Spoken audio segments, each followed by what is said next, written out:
দর্শক, Bangladesh premier league BPL উদ্বোধনী ম্যাচে ব্যাট হাতে সুযোগ পেয়ে রীতিমতো 4 ছক্কার ঝড় তুললেন hard hitter batsman Sabbir Rahman. সুযোগ পেয়ে একের পর এক ছক্কা হাঁকিয়েছেন তিনি, করেছেন অবিশ্বাস্য এক রেকর্ড। বিপিএলে ঢাকা ক্যাপিটালসের হয়ে দল পেয়েছেন সাব্বির, তবে উদ্বোধনী ম্যাচে মাত্র 35 বলে 90 রানের অবিশ্বাস্য এক ইনিংস খেলেন তিনি। দর্শক, বিস্তারিত থাকছে ভিডিওর প্রতিবেদনে। বিপিএলের উদ্বোধনী ম্যাচে টসে হেরে আগে ব্যাটিং করতে নেমেছে ঢাকা ক্যাপিটালস, তবে শুরু থেকে বোলিং দাপট দেখাতে থাকে চট্টগ্রাম রয়্যালস। শুরুতে ব্যাটিং করতে নেমে শুরুতে 2 ওপেনারকে হারায় মাত্র 20 রানের মধ্যে। এরপর আরও 10 রানের মধ্যে আরও একটি উইকেট হারায় তারা।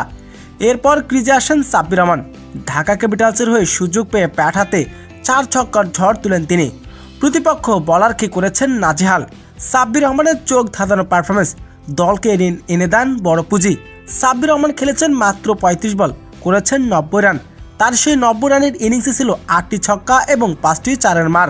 সাব্বিরের দুর্দান্ত ব্যাটিং ভর করে এদিন নির্ধারিত 20 ওভার শেষে 8 উইকেট হারিয়ে ঢাকা ক্যাপিটালস সংগ্রহ করেন 190 রান। এদিন ব্যাট হাতে রীতিমতো 4 ছক্কার ঝড় তুলেছেন বাংলাদেশের গতিময় hard hitter batsman Sabbir Rahman.